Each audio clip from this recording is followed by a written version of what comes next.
Reverse यानी किसी भी जगह की लाइफलाइन। रिवर्स तब से बह रही हैं जब इंसान इस प्लेनेट पर था भी नहीं। इन बहती हुई रिवर्स ने अपने पालने में कई सिविलाइजेशंस को पाला है और तटस्थ भाव से बहते हुए हिस्ट्री को बदलते देखा है। दोस्तों, यूं तो भारत में कई रिवर्स हैं, लेकिन कुछ रिवर्स ऐसी हैं जिनका रिलीजियस इंपॉर्टेंस दूसरी रिवर्स से कहीं ज्यादा है, जैसे गंगा, क्षिप्रा या फिर गोदावरी। पौराणिक मान्यता यह है कि एक खास समय में, खास जगह में इन रिवर्स में सिर्फ डुबकी भर लगा लेने से इंसान के सिर्फ इस जन्म के नहीं बल्कि सभी जन्मों के पाप धुल जाते हैं और इंसान को मोक्ष मिल जाता है। मोक्ष यानी जीवन मरण के जंजाल से आजादी। इंसान की लाइफ का सबसे बड़ा गोल मोक्ष को पाना ही है और इसीलिए एक खास टाइम में लोग कुछ खास रिवर्स के किनारे एक खास शहर में इकट्ठा होते हैं और ये दुर्लभ संयोग एक ऐसी घटना को जन्म देता है जो सिर्फ भारत ही नहीं, एशिया ही नहीं बल्कि पूरी दुनिया में लोगों को हिप्नोटाइज कर देता है। और ये है कुंभ मेला, आस्था का महासागर कुंभ मेला, जहां पूरी दुनिया का सबसे बड़ा रिलीजियस क्राउड इकट्ठा होता है। यह इतना बड़ा होता है कि दुनिया के कई देशों की जनसंख्या से ज्यादा भीड़ आस्था के नाम पर नदियों में डुबकी लगाने आती है। यह इतना बड़ा होता है कि मोक्ष की खोज में निकली भीड़ को मैनेज करने के लिए एक टेम्पररी शहर बनाना पड़ता है, लाखों तंबू डालने पड़ते हैं, कई किलोमीटर की सड़कें बनानी पड़ती हैं, पुल बनाने पड़ते हैं। यह इतना बड़ा होता है कि करोड़ों लोगों का यह इंसानी हुजूम स्पेस से भी दिखता है। आप इसकी इंपॉर्टेंस का अंदाजा इस बात से लगा सकते हैं कि कुंभ मेला यूनेस्को के representative list of intangible cultural heritage of humanity में शामिल है। यानी ये मेला इंटरनेशनल लेवल पर भारत की महान सनातन धर्म की संस्कृति को रिप्रेजेंट करता है। देखिए, ये मेला भारत के 4 शहरों प्रयागराज, उज्जैन, हरिद्वार और नासिक में लगता है और साल 2025 में यह कुंभ मेला लग रहा है भारत के सबसे एंशिएंट शहरों में से एक प्रयागराज में। प्रयागराज यानी इलाहाबाद, माँ गंगा के आंचल से लिपटा एक खास शहर। ये इसलिए खास है क्योंकि यहाँ एक नहीं, 2 नहीं बल्कि 3 होली रिवर्स आकर मिलती हैं। माँ गंगा, यमुना और सरस्वती का संगम यहीं होता है। लेकिन इस बार प्रयागराज में लगने वाला कुंभ मेला भी बहुत खास होने वाला है। इस बार प्रयागराज कुंभों के कुंभ, महाकुंभ का साक्षी बनेगा, क्योंकि इस महाकुंभ को तय करने वाले ग्रह नक्षत्रों का ये दुर्लभ योग 144 साल बाद बना है। 13 जनवरी से 26 फरवरी 2025 तक चलने वाले इस महाकुंभ की भव्यता पहले से भी कहीं ज्यादा होने वाली है। अनुमान है कि इस बार देश विदेश से 40 करोड़ से भी ज्यादा श्रद्धालु प्रयागराज में गंगा में डुबकी लगाने आएंगे। सिर्फ महाकुंभ का एस्टिमेटेड बजट 5000 करोड़ से ज्यादा है। लेकिन क्या आपके मन में कभी सवाल आते हैं कि कुंभ, अर्धकुंभ और महाकुंभ में डिफरेंस क्या है? कैसे डिसाइड किया जाता है कि कब कुंभ होगा, कब अर्धकुंभ होगा? अनादिकाल से चले आ रहे इस कुंभ मेले में ऐसा क्या खास है कि बिना किसी इनविटेशन के करोड़ों लोग एक जगह पर पहुंच जाते हैं? बड़े बड़े सिद्ध, नागा साधु जो इस संसार के सारे मोह माया का त्याग कर चुके हैं, वो हजारों किलोमीटर का सफर तय करके सिर्फ एक डुबकी लगाने के लिए यहाँ आते हैं। क्या है इसके पीछे का इतिहास? इसके अलावा कैसे कुंभ का मात्र 30 से 45 दिन का टाइम पीरियड शहर की अर्थव्यवस्था को बूम कर देता है? क्या है इस मेले की इंपॉर्टेंस? तो आइए साथ चलते हैं आस्था के महासागर महाकुंभ की वर्चुअल यात्रा पर और ढूंढते हैं इन सभी सवालों के जवाब। दोस्तों, कुंभ मेला के हिस्टोरिकल बैकग्राउंड को जानने से पहले समझ लेते हैं कि आखिर कुंभ मेला का मतलब क्या होता है। कुंभ एक संस्कृत शब्द है जिसका मतलब है कलश या घड़ा और मेला का मतलब है खास त्योहार या मान्यता के कारण इकट्ठा लोगों का हुजूम।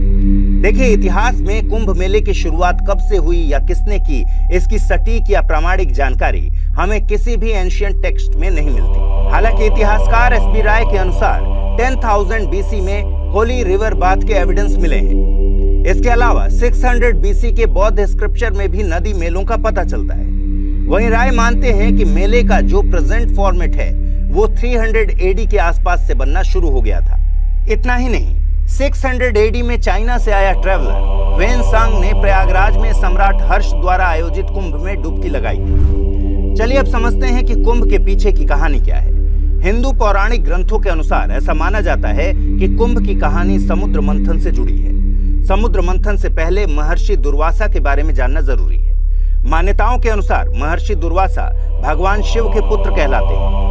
माना जाता है कि उनका जन्म भगवान शिव के क्रोध से हुआ था और इसी कारण उनके स्वभाव में क्रोध सबसे ज्यादा दिखता था। दुर्वासा ऋषि को छोटी छोटी बातों पर क्रोध आ जाता था और वो श्राप दे देते थे। ऐसे ही एक बार महर्षि दुर्वासा ने देवताओं को श्राप दे दिया। श्राप के कारण इंद्र और दूसरे देवता कमजोर पड़ गए। इस कमजोरी का फायदा उठाकर राक्षसों ने देवताओं पर आक्रमण कर उनसे उनका स्वर्गलोक छीन लिया। इसके बाद सभी देवता मिलकर भगवान विष्णु के पास पहुंचे और उन्हें पूरी बात बताई। तब भगवान विष्णु ने देवताओं से कहा कि आपको असुरों को हराने के लिए अमृत की जरूरत है और इस अमृत को आप क्षीर सागर का मंथन कर निकाल सकते हैं, लेकिन इस काम को करने में आपको दैत्यों की मदद लेनी पड़ेगी। अमृत पीकर देवता अमर हो जाते और असुरों को आसानी से हरा देते। भगवान विष्णु के ऐसा कहने पर सारे देवता राक्षसों के साथ समझौता कर अमृत निकालने की कोशिश में लग गए। समुद्र मंथन के लिए वासुकी नाग को रस्सी बनाया गया और मंदराचल पर्वत को मथनी बनाया गया। समुद्र मंथन से कुल 14 चीजें निकली। सबसे पहले निकला था हलाहल विष, जिसको गले में धारण कर शिव जी नीलकंठ कहलाए। इसके बाद कामधेनु गाय, ऐरावत हाथी, कल्प वृक्ष, अप्सरा रंभा, माता लक्ष्मी, पांचजन्य शंख, पारिजात वृक्ष, शारंग धनुष जैसी दूसरी चीजें निकली और लास्ट में निकला अमृत कलश। जब अमृत कलश निकला तो उसे पाने के लिए देवताओं और दानवों के बीच संघर्ष शुरू हो गया। इस बीच जयंत ने अमृत कलश उठाया और वहां से भाग गए। जयंत भगवान इंद्र के बेटे हैं। अब राक्षस पड़ गए जयंत के पीछे।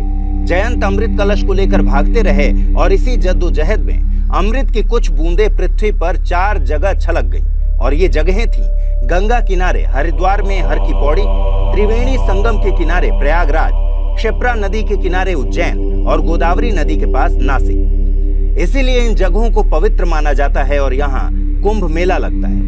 अब सवाल ये है कि हर 12 साल में ही क्यों होता है कुंभ मेला? दरअसल देवताओं और राक्षसों की लड़ाई कुल 12 दिन चली थी और 12 दिन लग गए जयंत को अमृत कलश लेकर स्वर्ग पहुंचने में। इसलिए कुंभ भी 12 होते हैं। इनमें 4 कुंभ धरती पर होते हैं और 8 देवलोक में। ऐसा माना जाता है कि देवताओं का एक दिन पृथ्वी के 1 साल के बराबर होता है। इसीलिए कुंभ मेला भी हर 12 साल में मनाया जाता है। यानी ये भी कहा जा सकता है कि हर 3 साल में इन चारों जगहों पर कुंभ मेले का आयोजन होता है। कुंभ मेला 4 प्रकार का होता है: अर्ध कुंभ, कुंभ, पूर्ण कुंभ और महाकुंभ। कुंभ मेला प्रयागराज के अलावा हरिद्वार, नासिक और उज्जैन में भी लगता है। यह मेला हर 12 साल में ऑर्गेनाइज किया जाता है। इसके लिए चारों जगहों को बारी बारी से चुना जाता है। अर्ध कुंभ मेला इसलिए लगता है क्योंकि इसे कुंभ मेले का आधा चक्र मानते हैं, इसलिए ये हर 6 साल में मनाया जाता है। हालांकि अर्ध कुंभ मेला केवल 2 जगहों पर ही लगता है, हरिद्वार और प्रयागराज। वहीं 12 साल बाद मनाए जाने वाले प्रयागराज के कुंभ मेले को ही पूर्ण कुंभ मेला कहा जाता है। यानी पूर्ण कुंभ केवल प्रयागराज में संगम तट पर ऑर्गेनाइज होता है। यानी 2025 में प्रयागराज में लगने वाला मेला न केवल कुंभ है बल्कि एक पूर्ण कुंभ भी है। पिछला पूर्ण कुंभ मेला प्रयागराज में 2013 में ऑर्गेनाइज किया गया था। इस पूर्ण कुंभ को बेहद शुभ माना जाता है। इसी तरह हर 144 साल के बाद जो कुंभ मेला लगता है उसे कहते हैं महाकुंभ। यानी 12 पूर्ण कुंभ के बाद एक महाकुंभ लगता है, लेकिन यह सिर्फ प्रयागराज में ही लगता है। अब चूंकि महाकुंभ 144 साल बाद लगता है, इसलिए ये बेहद खास होता है। प्रयागराज में लगने वाला कुंभ इसलिए भी ज्यादा इंपॉर्टेंट माना जाता है क्योंकि यहाँ 3 नदियों का संगम होता है और इसीलिए अन्य 3 शहरों की तुलना में सबसे बड़ी संख्या में श्रद्धालु यहीं आते हैं। अब सवाल ये है कि कुंभ मेलों की तारीख को कैसे डिसाइड किया जाता है। देखिए, कुंभ कहाँ ऑर्गेनाइज होगा ये डिसीजन कुछ खास ग्रहों की स्थिति, खगोल विज्ञान, ज्योतिषीय गणना और धार्मिक मान्यताओं के आधार पर लिया जाता है। हालांकि इसके पीछे भी समुद्र मंथन और अमृत वाली ही कहानी है। जब अमृत कलश की छीना झपटी हो रही थी तब सूर्य, चंद्र और बृहस्पति देवों ने इसकी रक्षा की थी। इसलिए जब वर्तमान राशियों पर यही रक्षा करने वाले ग्रह आते हैं तो कुंभ का योग बन जाता है। यानी जिस साल जिस राशि पर सूर्य, चंद्रमा और बृहस्पति का संयोग होता है, उसी वर्ष उसी राशि के योग में जहां जहां अमृत बूंद गिरी थी वहां वहां कुंभ मेला लगता है और ये योग हर 12 साल में बनता है। विष्णु पुराण में श्लोक के माध्यम से इन ज्योतिषीय योग के बारे में बताया गया है। आप स्क्रीन पर इसे देख पा रहे होंगे। नासिक कुंभ के लिए ये योग है। उज्जैन में लगने वाले सिंहस्थ के लिए ये योग बताया गया है। प्रयाग में लगने वाले कुंभ के लिए ग्रहों का योग ऐसा होना चाहिए और लास्ट में हरिद्वार के लिए ये होना चाहिए। इन श्लोक का हिंदी अनुवाद करें तो जब सूर्य सिंह राशि और बृहस्पति सिंह या कर्क राशि में होता है तो कुंभ मेला नासिक में लगता है। वहीं जब मेष राशि में सूर्य का प्रवेश और सिंह राशि में बृहस्पति का प्रवेश होता है, तब अवंतिका यानी उज्जैन में कुंभ का आयोजन किया जाएगा। इसके अलावा जब सूर्य और चंद्रमा मकर राशि में होते हैं और बृहस्पति वृषभ राशि में होता है, तब कुंभ मेला प्रयागराज में आयोजित होता है। वहीं जब सूर्य मेष राशि और बृहस्पति कुंभ राशि में होता है, तो कुंभ मेला हरिद्वार में आयोजित होता है। हालांकि पौराणिक कहानी के अलावा ज्योतिषीय आस्था भी है। वो ये है कि ग्रहों का ऐसा योग नदी के पानी को औषधि के जैसा बना देता है और इस समय इन नदियों में नहाने से शरीर के साथ साथ अंतरात्मा भी शुद्ध हो जाती है। इसके अलावा कुंभ का आध्यात्मिक महत्व भी है। माना जाता है कि कुंभ के टाइम पीरियड में खास ग्रहों की स्थिति एकाग्रता और ध्यान साधना के लिए सबसे अच्छा समय हो सकता है। दोस्तों, कुंभ मेला की शुरुआत एक शाही स्नान से होती है। इसमें विभिन्न संप्रदायों और 13 अखाड़ों के स्पिरिचुअल लीडर्स यानी नागा साधु, सिद्धि प्राप्त गुरु नदी में नहाकर मेले की शुरुआत करते हैं, जिसे शाही स्नान कहा जाता है। इन स्पिरिचुअल लीडर्स के नहाने के बाद ही दूसरे भक्त नदी में पवित्र डुबकी लगाते हैं।